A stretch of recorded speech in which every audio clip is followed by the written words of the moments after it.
I'm Peter Doherty. I'm a professor at the University of Melbourne in Australia, and I've worked for decades on viruses and immunity.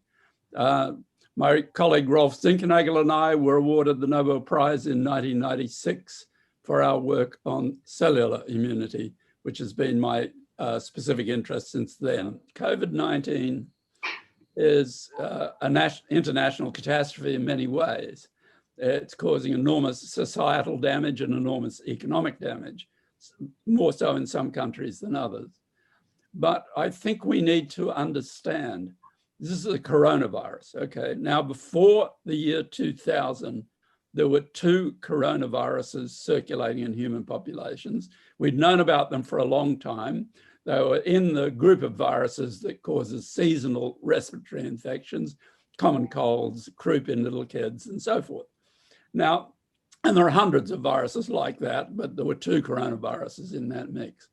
Now, since the year 2000, we have had 5 coronaviruses cross over, probably from bats, maybe through an intermediate species, into human beings. You experienced the first SARS virus in China. We didn't get that. It didn't get as far as Australia, but it was distributed in East Asia and it got to Toronto.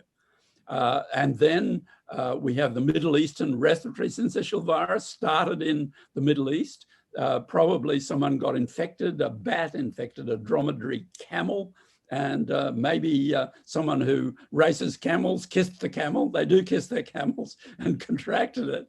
And we have a disease which is still spreading, highly lethal. The MERS virus came across in 2013, I think it was, and it kills about 30% of people and infects. But fortunately, it is not as infectious as SARS-CoV-2, the COVID-19 virus. So there are those 2 viruses that have remained in the sort of Europe, Asia thing, except for the original SARS getting to Toronto. And that original virus is burnt out. But the other 4 viruses are still circulating. And among those viruses, apart from COVID-19 and SARS-CoV-2, there are 2 common cold viruses, came across in 2004, one in the Netherlands, one in Hong Kong, and they are now global infections in human beings. So what is this telling us? What it's telling us is that with the change in economic circumstances, particularly in Asia, with the massive ramp up of international air travel by very large numbers of people, we are at major risk of further pandemics. And we need to use COVID-19 and this experience as a learning exercise. And we need to study it very, very carefully and get global agreements on things that need to be done. And one of them would, of course, be stopping the planes very early on. We didn't do that because the whole of the viral immunity community was thinking in terms of the influenza mantra.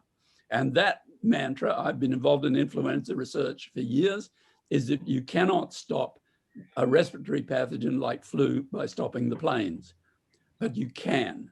We've stopped COVID-19 in Australia and New Zealand. We're island states, so we're better able to do that, but we stopped the plane. So that's one of the things we need to think about.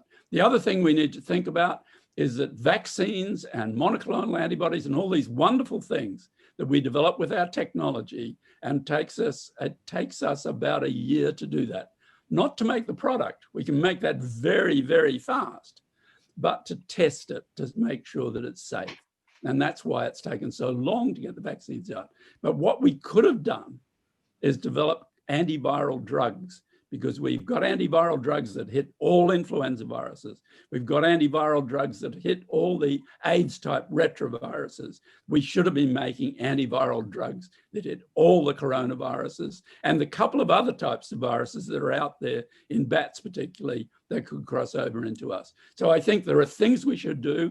We should not think this is going to be the last pandemic for 100 years. We're going to be confronting these issues much more regularly if we go back to our practices before this happened.